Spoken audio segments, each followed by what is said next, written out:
안녕하십니까. 여러분을 성경의 지세계로 안내할 성김은 박사입니다. 반갑습니다. 네, 오랜만에 찾아뵙습니다. 스터디 위드미 제임스 그린버그의 레위기의 키펠의 의미와 목적을 제고한다. 네, 그린버그의 키페르의 새로운 이해 살펴보도록 하겠습니다. 네, 저자를 소개할게요. 네, 영국 트리니티 컬리지, 브리스톨에 있는 트리니티 컬리지에서 고든앤한 박사의 지도로 박사학위를 했습니다. 지금은 이제 덴버 세미나리의 외래 교수로 재직 중에 있습니다. 자, 1부 스터디 위드미 그린버그의 키페르의 새 이해를 살펴보도록 하겠습니다. 네, 정기적 강의 후원에 손길을 쳤습니다. 콘텐츠 제작에 재정적인 후원이 필요합니다. 후원하실 분들은 한 달 1구자 2만원으로 매달 50명 정도의 강의 후원자를 찾고 있습니다. 감사합니다. 계좌는 성김은 국민은행 218-21 0840-964입니다. 감사합니다. 서론. 희생제사가 성취하는 것이 무엇인가, 어떻게 성취하는가에 대한 아주 기초적인 탐구죠. 네, 먼저 이제 서론에는 연구사를 개괄을 했어요. 그래서 19세기 전까지는 신약, 즉 특별히 대리속죄의 개념으로 구약의 희생제사를 해석했다고 합니다. 희생동물은 야훼의 명령을 위반한 헌제자에게 임할 심판을 대리속죄할 대체물로 여겨졌습니다. 그러다가 이제 19세기에 들어서서 희생제물의 피해 기능에 아랍어 카파라의 의미를 적용하면서도 언약적 개념, 짐승을 언약관계를 파괴하는 죄와 부정의 효과를 제거하는 역할을 하는 것으로 이해하게 되었고요. 20세기에 들어서서 희생제물의 피해 기능을 아카드어 쿠프루, 없애다 지우다의 의미를 적용해서 성소의 오염을 제거하는 매개로 이해하게 되었다고 하는 거죠. 물론 이제 이 연구, 현대적인 레위기 키페르에 대한 연구에는 이제 세부적으로는 이제 이견들이 많이 도출되게 되었죠. 자, 이 책의 1장 보겠습니다. 출애굽기 30장 11절에서 16절, 그 다음에 레위기 1장에서 7장을 살펴봤습니다. 자, 인구조사와 속죄금에 대한 해석입니다. 제가 그거 계속 말씀드리지만 한국말 번역이 약간 좀 이상해요. 그죠? 하여튼 어쨌거나 인구조사할 때 있을지도 모르는 역병을 미연에 방지할 목적으로 내는 코페르, 속전이죠, 속전. 조사받는 각 사람, 성인 남자는 그들을 계수할 때에, 인구조사할 때에 자기의 생명의 속전을 여호와께 드릴지니 이는 그들을 계수할 때에 그들 중에 재앙이 없게 하려 함이라. 인구조사할 때 왜, 그리고 어떤 재앙을 걱정해야 하는가라고 하는 거죠. 이 재앙이라는 표현이 이제 유월절 할 때와 또 레위인을 세울 때 이제 다시 한번 나옵니다. 하여튼 이 재앙이라고 하는 것은 이스라엘을 대신하는 것, 짐승으로 대신하든지 아니면 사람으로 대신하는 것을 말할 때 이 재앙이라는 표현을 사용하죠. 생명의 속전이라고 하는 것은 이스라엘의 기념물이고 실제 죄와는 무관하며 야훼 앞에서 이스라엘을 기념하는 역할을 한다는 점에서, 다시 말하면 기존에 실제로 발생하는 재앙을 무마할 목적으로 내는 것이 아니라는 거죠. 그런 면에서 하나님과의 관계성을 유지하는, 그것이 단절시키는 재앙을 예방할 목적으로 주어지는 것이다. 그러니까 어떤 재앙이나 단절이 있기 전에 미리 내는 돈 같은 거란 말이죠. 두 번째는 이제 하타트, 아쌈, 올라, 민하, 슐라민 제물에 대한 연구입니다. 이분은 이제 거꾸로 연구를 시작해요. 그래서 하타트 처음 나오는 기름 부음 받은 제사장 뭐 그런 식으로 가지 않고 개인의 범죄로부터 시작합니다, 연구를. 그래서 이제 특징은 야훼의 금령을 비고의적으로 어긴 개인의 범죄에 따른 하타트다라고 하는 거죠. 여기 사용되고 있는 그 비고의적이라고 하는 말은 BJ 본문에서는 의도적인 범죄를 지칭하는데 제2 본문에서는 거꾸로 비의도적인 범죄를 지칭하는 데 사용됩니다. 의도적인 범죄는 하나님의 심판이 필연적이지만 비의도적인 범죄는 용서를 수반하는 하나님의 제사가 필수적이다. 그처럼 이 제2본문에서는 제물을 드린다면 용서가 임한다. 하타트 제물을 드리면 용서가 임한다 그런 뜻이죠. 이러한 제2의 전제는 범법함에 대한 인식, 스스로 깨닫거나 깨우쳐 주는 그런 인식이 있다면, 혹은 그거에 따른 회개가 있다면 제물을 드림으로써 야훼의 용서와 하나님의 진노를 제거하는 결과를 초래한다. 이 경우에도 헌제자가 제물로 드리는 해결책을 거절한다면 심판을 받게 될 것이다 라고 하는 거죠. 두 번째 이제 하타트는 족장 개인의 범죄입니다. 개인의 하타트와의 차이점은 그 제사장이 그것을 위하여 혹은 그 위에서 그의 죄로부터 키페를 한다라고 하는 표현이 4장 26절에 나온다는 거죠. 사실 그 밀고롬과 개인의 가장 큰 차이점은 여기서 비롯된다고 할 수가 있겠는데, 밀고롬은 민을, 몸으로부터죠. 민을 그의 죄로부터 공기를 통하여 오염된 제단의 정화라고 하는 점에서 코저티브, 원인사로 해석을 하고요.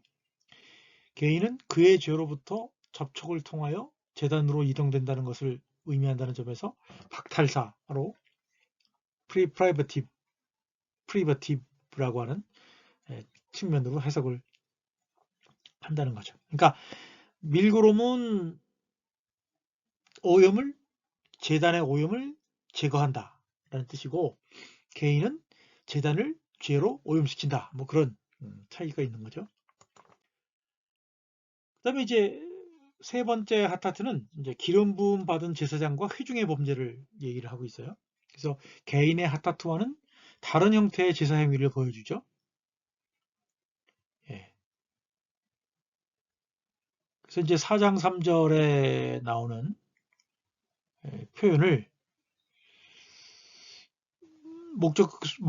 목적격 소유사로 해석하느냐 혹은 주격 소유사로 해석하느냐에 따라서 제사장의 죄의 이동으로 보거나 제사장의 죄가 백성의 범죄를 초래한다고 보는 거죠. 그러니까 그 기름 부음 받은 제사장의 죄가 백성의 허물이 되었다라고 하는 표현이죠. 그거를 이제 제사장의 죄가 이동해서 백성이 죄를 지었다 라거나 제사장의 죄가 영향을 끼쳐서 백성이 범죄를 하게 됐다, 범죄가 되었다, 뭐 그런 식으로 두 가지 해석이 있을 수가 있습니다.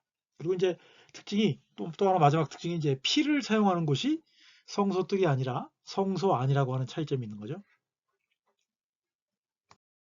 자, 이제 또 다른 하타트죠. 5장에 나와 있는 네 가지 특별한 경우들을 다루고 있고, 4장과는 달리 5장의 하타트는 개인들이 특별하게 주어진 명령들을 위반한 경우에 드리는 하타트라고 하는 거죠. 말로나 사람이나 하나님께 행하는 위반과 부정의 정화 규정을 위반한 경우에 드리고요. 여기서의 하타트는 벌금이라고 불립니다. 자기의 죄를 공적으로도 고백해야 하고요. 그 다음에 이제 아쌈의 경우는 5장에 나오죠. 여호와의 성물에 대한 비의도적이지만 신성모독적인 죄를, 그리고 신성모독적인 범죄 하나와 이웃에 대한 범죄에 대한 제의적 해결책에는 벌금도 포함되어 있다라고 하는 특징이 있고요. 더 약한 벌금이 일종의 아쌈 제물을 드리게 되는 인센티브로 적용하고 있고요. 이 4장과 5장의 가장 큰 차이점은 4장의 경우에는 비의도성 혹은 비인지성이 있고 5장의 경우에는 의도성과 인지성이 있다고 하는 겁니다.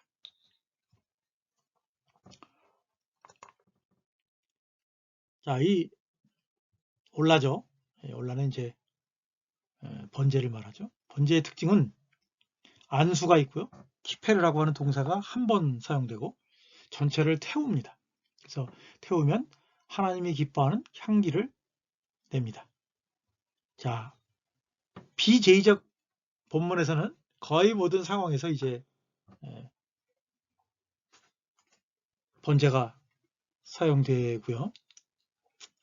제2본문에서는 어떤 용서, 제의 개시 혹은 이제 부정 문제와 관련해서 특별한 경우로 이제 제한돼서 사용된다는 거고요. 이와 관련된 논의는 저의 그 다른 콘텐츠를 참조하시면 좋을 것 같습니다. 그다음에 이제 마지막으로 민하와 슐라밈을 보면 이 두 제물의 경우에는 키페르의 동사가 없다라고 하는 거죠. 그래서 이 두 제물은 제물의 공유적이지만 죄에 대한 교정적인 의미는 있지 않다. 고요. 챕터 2 악과 성소의 관계라고 하는 거죠. 그래서 악이라고 하는 것은 이제 뭐 죄 혹은 죄의 영향력, 뭐 부정의 영향력, 그것을 다 포함하는 그런 표현입니다. 이 챕터 2에서는 이제 여기 지금 다루고 있는 내용들을 차례로 다루게 될 것입니다. 첫째, 본문들은 성소가 동시에 거룩하고 부정하다고 말하는가? 이거는 이제 밀그롬이나 개인이나 약간 방법론은 다르지만 똑같이 공유하는 개념들인 거죠. 그래서 공기를 통해서나 혹은 접촉을 통해서 성소가 거룩하면서 또한 부정해진다고 주장을 하는 거고요. 피의 역할은 뭐냐? 밀그롬은 오염을 씻는 용도로 사용된다고 생각하는 거고요. 성소에서. 레비는 액막이용으로, 그죠? 어떤 악을 막는 용으로 피가 사용된다고 보았고, 개인의 경우에는 죄를 이동시키면서 또한 씻어내는 역할을 한다. 두 가지 이상의 입장을 주장을 한 거죠. 그래서 거룩한 성소가 오염될 수 있다고 하는 여러 가지 주장들이 있는데, 그 중에 하나는 이제 20장 3절이라고 하는 거죠. 사용을 요구하는 몰렉 제의의 해석 문제다. 그가 그의 자식을 몰렉에게 주어서 내 성소를 더럽히고 내 성호를 욕되게 하였다. 그래서 더럽히다, 욕되게 하였다라고 하는 그 표현이 앞서 말씀드린 것처럼 거룩한 성소가 오염될 수 있다고 하는 주장의 근거로 사용되고 있단 말이죠. 몰렉 제사로 거룩한 성소가 오염이 되는가? 이 본문 자체는 몰렉 제의에 참여한 자들에 대한 한정적인 심판으로 언급되는데요. 우리가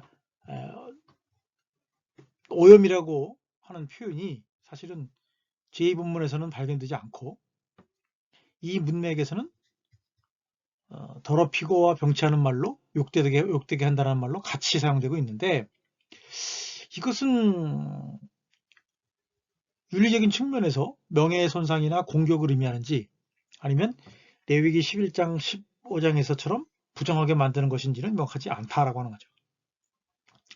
문제는 이제 그 타메라고 하는 말과 할렐이라는 말이 같이 사용되고 있기 때문에 서로 별개의 의미를 갖는다기보다는 유사한 표현으로 사용되었다고 우리가 단정할 수 있다면, 이것은 앞서 말씀드린 것처럼 어떤 여호와나 성소에 대한 손상 혹은 공격으로 이해를 해야 하지, 그것을 어떤 부정한 것의 오염으로 말할 수는 없다는 거죠. 왜냐하면 어떤 경우에는 이 부정이라는 표현이 윤리적인, 간음한 여인을 지칭할 때는 윤리적인 측면에서도 사용되고 있다는 거고요. 또 비제의적인 본문에서는 욕되게 하다라는 표현이 르우벤의 어떤 동침의 결과를, 윤리적인 문제를 다루고 있기도 하고, 또 욕되게 하다라는 표현은 윤리적인 문제뿐만 아니라 언약, 선물, 이름, 땅, 안식일, 성소 등에도 적용된다라고 하는 거죠. 그래서 저자는 몰렉 제사로 거룩한 성소가 오염된다라고 주장하는 20장 2절 5절은 그렇지 않다라고 이제 얘기하는 거죠. 자, 레위기 8장 15절과 출애굽기 29장 36절, 제사장 위임을 위한 핫타트 제물을 보면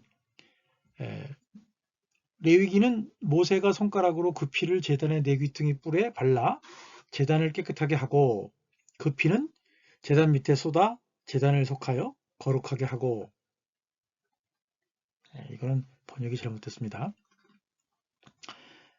매일 수송아지 하나로 속죄하기 위하여 속죄제를 드리며 또 제단을 위하여 속죄하여 깨끗하게 하고 그곳에 기름을 부어 거룩하게 하라.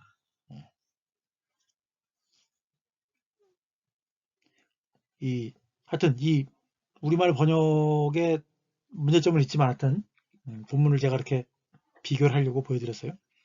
위임식의 핫타트는 제사장의 죄의 오염을 제거하는 의식인가? 라고 하는 거죠. 많은 사람들은 핫타트가 씻어내는 거기 때문에 이 제사장의 위임식 때 핫타트가 사용된 것은 제사장의 죄의 오염을 씻는 것이다 라고 주장을 했다는 거죠. 말씀드린 것처럼 핫타트 제물을 드리는 이유는 빌그롬은 핫타트 피로 번제단의 오염을 씻으려고 한 것이고 개인은 안수를 통하여 번제단의 죄의 오염을 누적시키려고 한 거다라고 말하는데 문제는 제사장의 핫타트가 제단 뜰에서만 행해진다고 하는 거예요. 사장하고 달리. 자, 문제는 뭐냐면 이들이 위임받기 전에는 아직 제단이 오염될 일이 없었고 위임 의식 전에는 제단도 거룩하게 성별되지 않았다는 거예요. 다시 말하면 위임식에 이 제사장이 가지고 왔던 핫타트는 죄를 씻어낼 오염된 것을 씻어낼 일이 없었다는 거죠. 그죠? 그래서 이것을 죄와 관련시켜서 해석할 수는 없다라고 하는 겁니다. 자, 그 다음에 이제 히테, 핫타트의 피해령이 씻는다는 의미냐? 이거에 대해서 이제 세 가지 해석이 있다는 거예요. 첫째는 죄를 제거하다. 두 번째는 오염을 제거하다. 세 번째는 핫타트 제물을 드리다. 세 가지로 해석이 되었다는 거예요. 레위기 14장 33절에서부터 57절 지배 히테 의식이죠. 두 단계의 정화가 있습니다. 지배 히테 그리고 지배 키페르. 그래서 결국은 타헤르가 되는 거죠. 지배 히테 의식은 새, 피, 물, 그다음에 뭐 우슬초와 백향목 등을 가지고 피하고 물을 섞은 거를 이제 뿌리는 거죠. 두 번째는 살아있는 새를 들로 풀어줌으로써 지배 키페르가 이루어지고요. 결국 집은 짜라트로부터 정결하게 되는 겁니다. 타헤르. 중요한 동사가 이제 세 가지가 사용된 거죠. 그래서 피와 물을 이제 우슬초와 백향목으로 찍어서 이제 집과 살아있는 새와 접촉을 시킨단 말이죠. 뿌려지는 피는 짜라트 부정을 집으로부터 흡착하고 이제 그 뿌리는 것 새에게 뿌리는 것으로서 이제 새에게 이제 그 짜라트를 결합시키는 그런 역할을 한단 말이죠.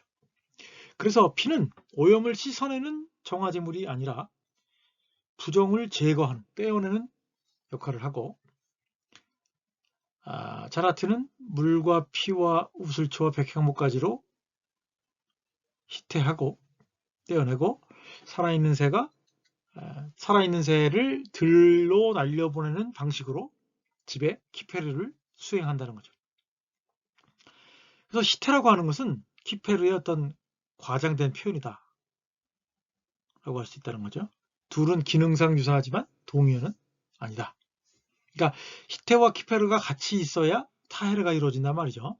그래서 타헤르, 깨끗하다라고 하는 것은 히테와 키페르의 결과로 나타나는 것입니다. 레위기 8장과 14장의 차이를 보죠. 8장에는 흡착 물질이 우슬초와 백향목가지 같은 흡착 물질이 없고 14장에는 있어요. 그래서 그린버그는 8장에서는 그럼 흡착하는 매개체가 뭐냐? 고기에 주목한다는 거죠. 그래서 고기가 그 부정을 흡수하고 제거하는 역할을 해준다 라는 겁니다. 레위기 8장과 출애굽기 30장의 핫타트에 바르는 피는 씻어낸다는 의미의 정화가 아니라 긍정적이고 보호적인 역할을 한다는 거죠. 히테는 깨어진 하나님과 이스라엘 백성 간의 깨어진 관계를 묶어주는 역할을 수행하고요. 그런 점에서 핫타트 제물을 회복 제물이라고 부르기도 합니다. 민수기 19장 시체 접촉으로 인한 오염의 제거입니다. 제2의 두 부분, 첫 번째는 진영 밖에서 흡착 매개 매체들과 함께 특별한 핫타트를 준비하고, 두 번째는 재와 물을 혼합하여 뿌려서 오염을 제거하는 역할을 한다고 하는 거죠. 베이테, 정한 사람이 부정한 사람에게 히테를 적용한다. 베타헤르, 뿌림, 세탁, 목욕의 결과로 정결하게 된다는 얘기죠.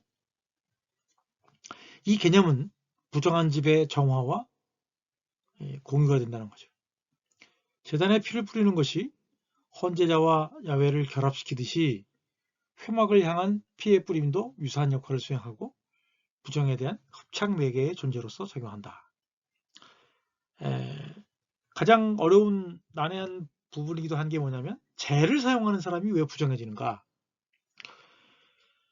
부정한 자의 부정을 제거하면서도 그 재를 만진 자는 부정해진다는 밀그롬의 모순적인 입장과는 달리, 그린버그는 핫타트의 재혼합이 어느 날 부정한 자의 부정을 흡수할 것이라는 점에서 상징적으로 부정해진다라고 얘기를 한다고 하는 거죠. 물론 이제 그린버그가 학주에는 진영 밖에 사용하는 거하고 거라서 부정한 것일 수 있다라고 말을 합니다. 이 점에 대해서는 제가 이 각주에서 언급한 거를 더 동의하는 편입니다. 나머지 경우들 보면 히트 파일과 히테이죠. 시편의 경우에 은유적으로 제 용어들을 사용하며 정화되고 야훼와의 관계 회복을 다루고 있으며, 우슬초와 같은 합창 매개에 대한 언급도 그와 유사한 역할을 하는 것이 아닌가 생각합니다. 헌제자를 우슬초와 연계시키고, 그래서 부정한 실체를 그것으로 흡착을 통해서 이동시킨다라는 식으로 이해를 합니다. 그린버그는. 마찬가지로 레위기 6장 19절과 민수기 19장 12절 13절의 경우는 그와 같은 결합과 화해 역할을 한다고 봅니다. 히테, 키데시, 키페르가 특정한 행동들의 관계성을 갖는가, 어떤 관계를 갖는가라고 하는 거죠. 완전히 성소 봉헌하기 이전에 드려지는 제물들의 기능은 무엇인가라고 하는 거죠. 짐승에 대한 안수와 피를 뿌리는 일로 제사장들과 뜰의 성소와의 밀접한 관련을 초래한다. 이것은 제사장의 죄나 부정을 해결하기 위한 목적으로 행해지는 것은 아니다라고 하는 거죠. 레위기 8장에서 제단은 기름을 뿌림으로 먼저, 그리고 핫타트 제물로 성별되지만 출애굽기 10장에서는 성별을 위해 제단에 핫타트 제물을 먼저 드리고 그 다음에 관유를 붓는다고 하는 거죠. 히테와 키페르는 제단, 제사장, 성별 사이의 결과와 관계를 초래하며, 레카페르 알라브는 제단에 드린 핫타트 제물의 결과로 이해할 수 있다.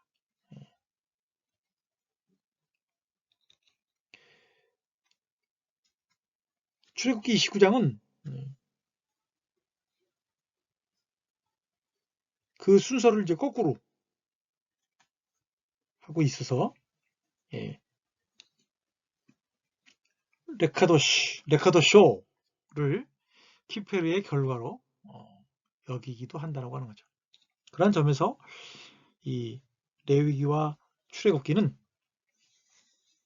그 순서, 그죠? 기름을 뿌리고, 그러니까 핫타트 제물을 먼저 사용한 후에 기름을 뿌리는 거냐, 기름을 뿌리고 핫타트 제물을 사용하는 거냐에 대한 이 순서가 중요하지 않다.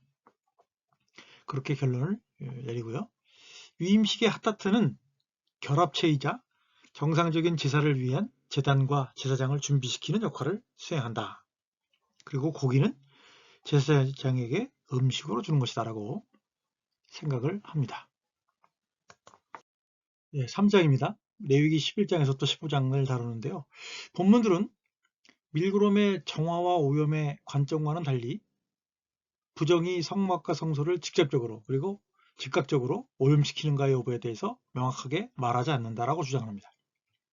그러면서 이제 밀그롬의 세 가지 주장을 이제 의문점을 제기하죠. 첫째는 성소의 오염이 오염 소스, 오염 원천의 격렬함에 따라 직접적으로 다양한 형태를 취한다라고 하는 입장. 그 심각성에 따라 성소, 지성소까지 이른다고 하는 입장인 거죠.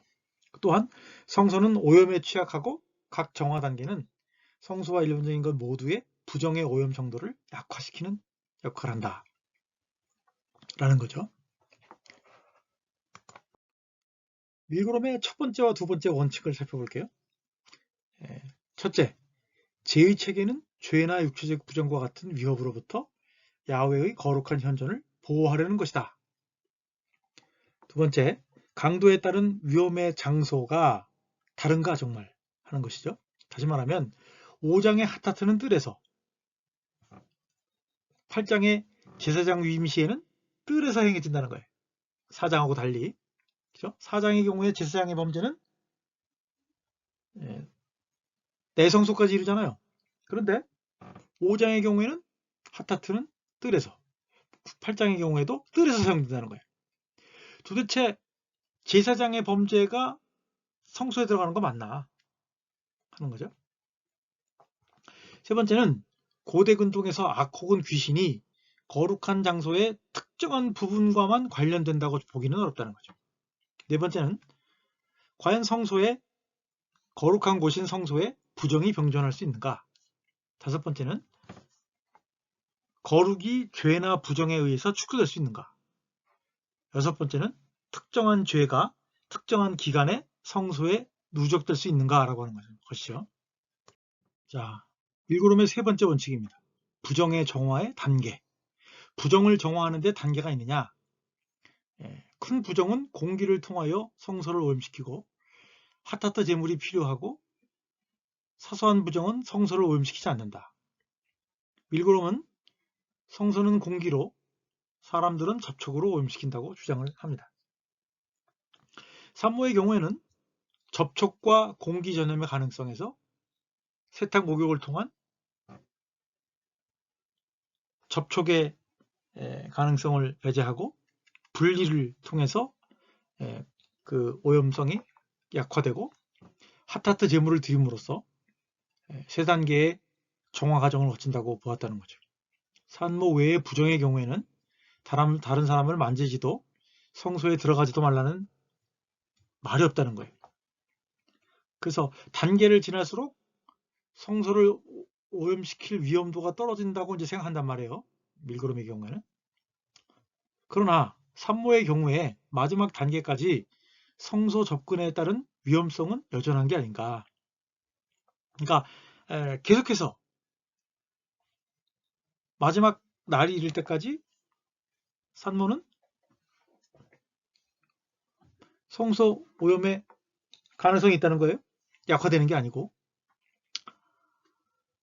또 부정을 씻어내는 의식을 취해서도 하루를 기다려야 했던 이유는 뭐냐. 그죠? 부정을 씻어내면 바로 깨끗하게 되는데 그럼에도 불구하고 하루를 기다리도록 하는 규례들은 과연 뭐냐. 그러므로 성소로 나아가기 위한 기다림의 시간이 필요했던 것이냐. 그죠? 그런 이제 여러 가지 질문들이 주어진다는 거예요. 그래서 핫타트의 피로 양자간을 다시 결합시키고 핫타트의 제물로 육체적 부정의 분리의 효과를 제거하는 역할을 한다라고 이제 그린버그는 생각을 했습니다.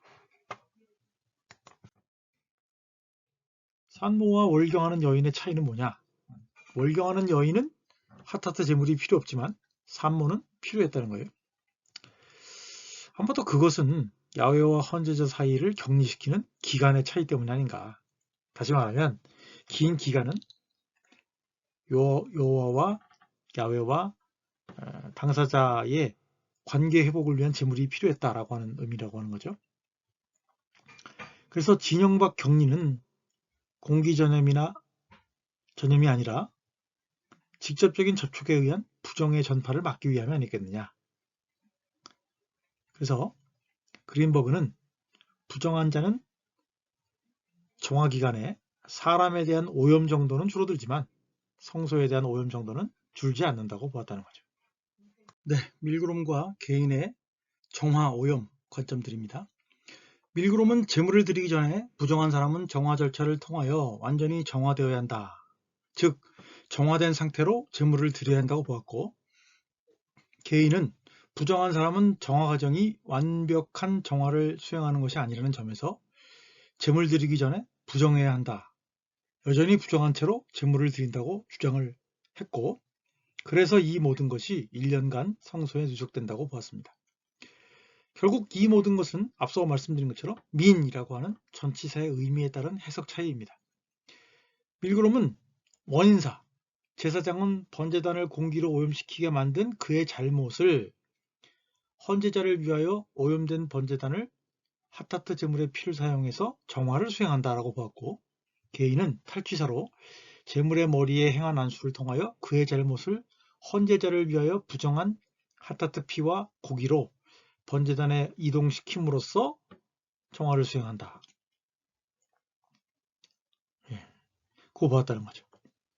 저자의 입장, 그린복의 입장은 핫하트의 피는 헌제자와 야훼를 연결시키고 핫하트 고기는 죄나 육체의 부정의 효과를 제거하는 역할을 한다고 주장을 했습니다. 네, 1부는 여기서 마무리하도록 하겠습니다. 2부에서 다시 찾아뵙도록 하겠습니다. 감사합니다. 네, 정기적인 강의 후원의 손길을 찾습니다. 강의가 도움이 되셨는지요? 여러분의 피드백을 기다립니다. 콘텐츠 제작에 재정적인 후원이 필요합니다. 그래서 후원하실 분들은 한 달 한 구자로 2만원이고요. 매달 50명의 강의 후원자를 찾고 있습니다. 감사합니다. 후원 계좌는요. 성김은 국민은행 218-21-0840-964입니다. 감사드립니다.